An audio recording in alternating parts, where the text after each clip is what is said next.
Inspiring Buddha में आपका स्वागत है। यहाँ हम साझा करेंगे वो कहानियां और सिखाएंगे जो हमें एक शानदार जीवन की तरफ बढ़ने के लिए मार्गदर्शन करती हैं। इस यात्रा में हम सभी मिलकर खोजेंगे उस शांति और संजीवनी ज्ञान को जो हमारे मन, शरीर और आत्मा को संतुलित बनाए रख सकता है। जुड़ें, साझा करें और साथ में बढ़ें, क्योंकि बुद्ध की शिक्षाएं हम सभी के लिए एक अद्वितीय मार्गदर्शक हैं। चलिए हम शुरू करते हैं नई कहानी।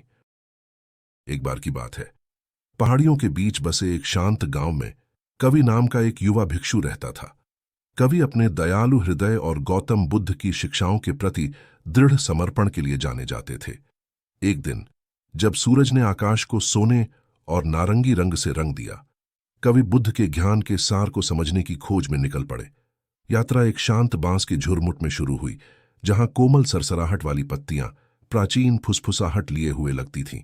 कवि अपने विनम्र वस्त्र में लहराते बांस के नीचे खड़े होकर बुद्ध की पहली शिक्षा पर विचार कर रहे थे। मन ही सब कुछ है, आप जो सोचते हैं आप वही बन जाते हैं। हव्वा ने आत्म जागरूकता और किसी के भाग्य को आकार देने वाले विचारों की शक्ति के महत्व को फुसफुसाया। अपनी खोज जारी रखते हुए कवि जीवंत कमल के फूलों से घिरे एक साफ तालाब पर पहुंचे। बुद्ध के शब्द गूंज उठे, शांति भीतर से आती है, इसे बाहर मत खोजो। कवि ने शांत पानी में देखा, उसे एहसास हुआ कि सच्ची शांति आत्मनिरीक्षण से आती है। उन्होंने तालाब में अपना प्रतिबिंब देखा, जो किसी के आंतरिक स्व को समझने में आत्मचिंतन के महत्व का प्रतीक था। जैसे ही कवि एक ऊंचे पहाड़ पर चढ़े, उन्हें इच्छा की चुनौतियों का सामना करना पड़ा। बुद्ध की शिक्षा, इच्छा सभी दुखों की जड़ है, उनके दिल में गूंज उठी। इच्छाओं का प्रतिनिधित्व करने वाली लताओं के दृश्यों ने कवि को उलझाने का प्रयास किया, लेकिन उन्हें आगे के रास्ते पर ध्यान केंद्रित करने की याद थी। इस संघर्ष ने उन प्रलोभनों के खिलाफ शाश्वत लड़ाई को दर्शाया जो आत्मविकास में बाधा डालते हैं।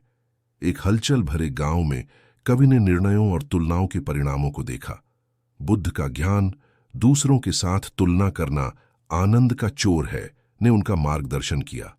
एक दूसरे के विरुद्ध सफलता मापने वाले ग्रामीणों की छवियां ऐसे निर्णयों की निरर्थकता को उजागर करती हैं। कवि को किसी की अनोखी यात्रा को अपनाने के महत्व का एहसास हुआ। अंत में कवि एक पवित्र बोधि वृक्ष पर पहुंचे, जहां आत्मज्ञान की प्रतीक्षा थी। बुद्ध की शिक्षाओं की परिणति इस रहस्योद्घाटन में हुई कि जीवन में एकमात्र वास्तविक विफलता व्यक्ति के सर्वोत्तम ज्ञान के प्रति सच्चा न होना है। बोधि वृक्ष के नीचे कवि को आंतरिक शांति की गहरी अनुभूति हुई, जो किसी के सच्चे आत्म की प्राप्ति का प्रतीक है। जैसे ही कवि अपने गांव लौटे, उन्होंने बुद्ध की शिक्षाओं का कमल अपने हृदय में ले लिया। उनकी यात्रा से प्रेरित होकर ग्रामीणों ने आत्म केंद्रित होने के ज्ञान को अपनाया। सभी के दिलों में कमल खिल गया, जिससे पूरे गांव में आंतरिक शांति की खुशबू फैल गई। गांव के शांत आलिंगन में कवि की यात्रा ने न केवल बुद्ध के गहन ज्ञान को उजागर किया, बल्कि स्थायी शांति के बीज भी बोए। जैसे जैसे हर दिल में कमल खिलता रहा, कहानी एक मूक वादे के साथ समाप्त हुई, एक शाश्वत अनुस्मारक कि आत्म खोज और करुणा की ओर अंदर की यात्रा स्थायी पूर्ति का एक कालातीत मार्ग है। यदि आपको सामग्री अच्छी लगी हो तो लाइक, शेयर और सब्सक्राइब करना न भूलें। आपका समर्थन चैनल को मजबूत बनाए रखता है और इसे अधिक लोगों तक पहुंचने में मदद करता है जो इसका आनंद ले सकते हैं। इसके अलावा सब्सक्राइब बटन दबाएं ताकि आप कभी भी कोई अपडेट न चूकें।